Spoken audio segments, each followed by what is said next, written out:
Hello, I'm Mrs. Love Beetle. Welcome to my channel. It's a cherry bonanza. We've started a bit of a production line here. We're taking all the pits out.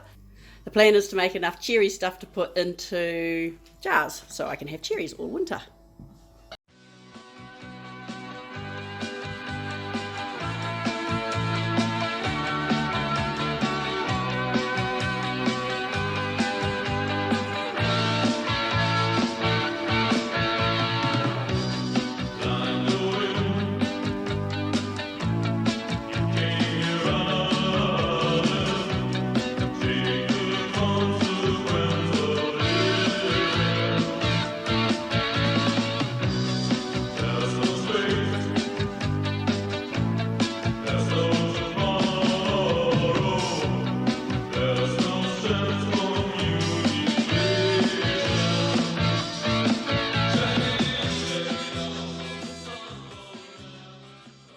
Okay, so it's 1 hour later. Many hands make light work, and we have a whole bowl of seeds, but we have two large bowls, well, one large bowl and one oven tray full of pitted cherries. Next step is to get them ready for preserving. Okay, so we've let this sit for a little while, mostly just let a bit of the juice run out, and now we need to sugar them. Now, because I am going to be pressure canning these, they don't need a lot of sugar. I'd rather add sugar to it at the other end when I'm going to use them. So I'm actually just going to divvy half a cup up between the two of them. So I'm just going to sprinkle that over, put that in there. And then, with our trusty gloves, we're just going to sort of mush it all around, try and get everything a bit sugary, without being too pedantic about it. Oh, it's quite a bit of juice down there. So this was 10 kilos of cherries to start with. Look, and we're going to find a few surprises on the way, which is sort of good actually. It's one less surprise I'm going to find when I come to eat them. Definitely easier to do this in the tray than it is to do it like this, but we're managing.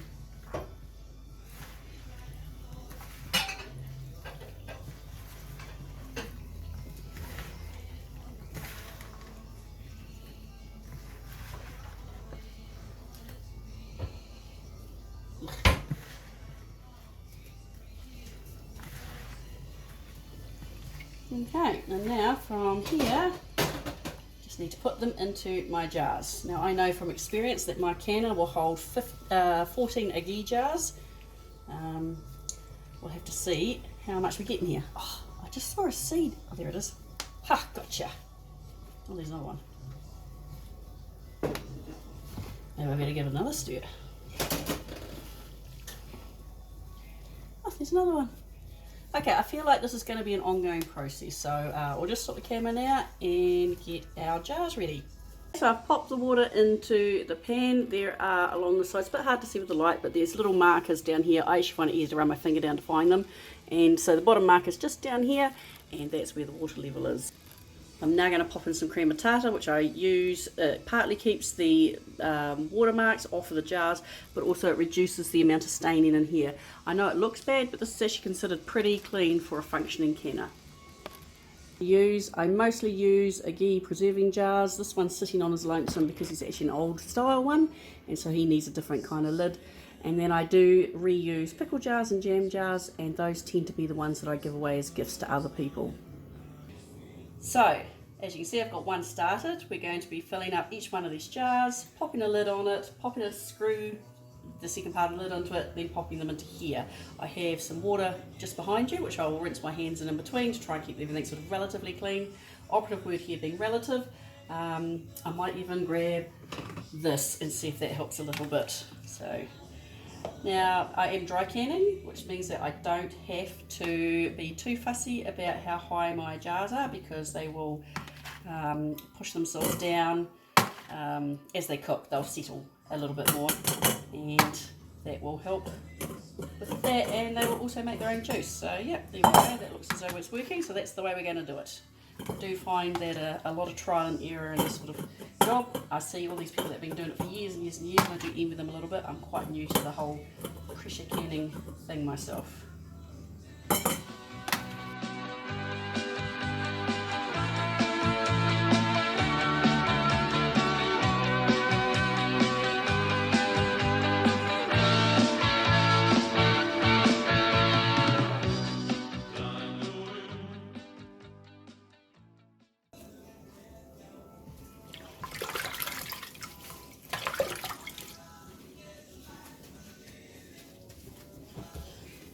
Okay, so it's got a damp cloth. We're just going to wipe around the rims, make sure there's nothing sticking on them.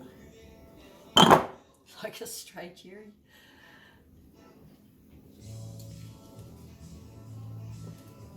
Okay, then we're going to get our lids where we put them. They're just here.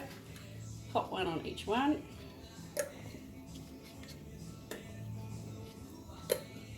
The gloves are not a necessity, they're just more because I'm a bit tired of touching cherries today.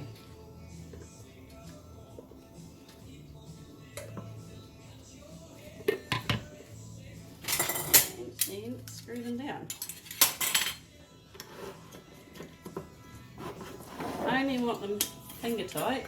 So the idea is finger tight is that you just turn it until it turns in your hand like that. That took me a while to figure out. People keep saying finger tight and I was like, what does this mean?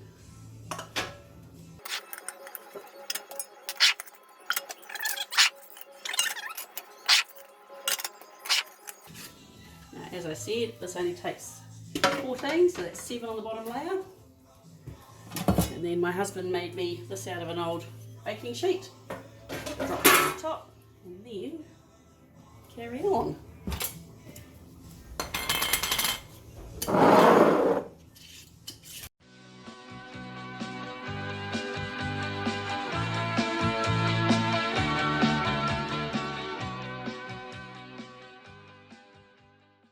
From this point, we're just going to bring it up to temperature slowly until it reaches boiling point, and then cook it for your elevation. My elevation is 11 pounds and the time for cherries is 30 minutes.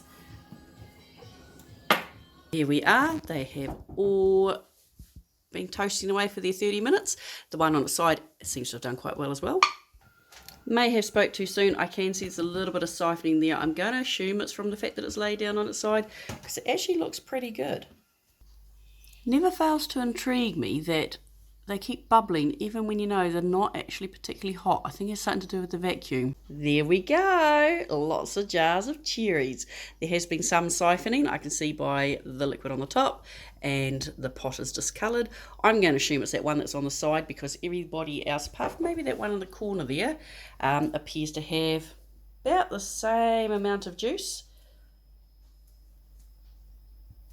We'll find out over the next hour or so. They'll all start popping and closing and we'll see what's sealed. As always, anything that doesn't sealed, I'll just use in the next couple of days. It's a win-win. Food's delicious at any time. Little bonus, we just discovered, well, it's not doing it. I think it has to be one of the bubbly ones. If you wipe it, the vacuum goes all like that. That is super interesting. It's like science. Anyway, that's enough from me. Hope you have a wonderful day. And as always, if in doubt, let it sprout.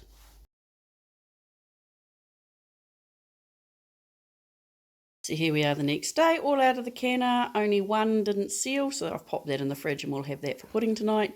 And the rest of these will last indefinitely. As I said, these sorts of jars tend to be given away. The more expensive preserving jars I keep. I've also popped another lot in the preserver, just the leftovers from yesterday. And they are just in cool down mode.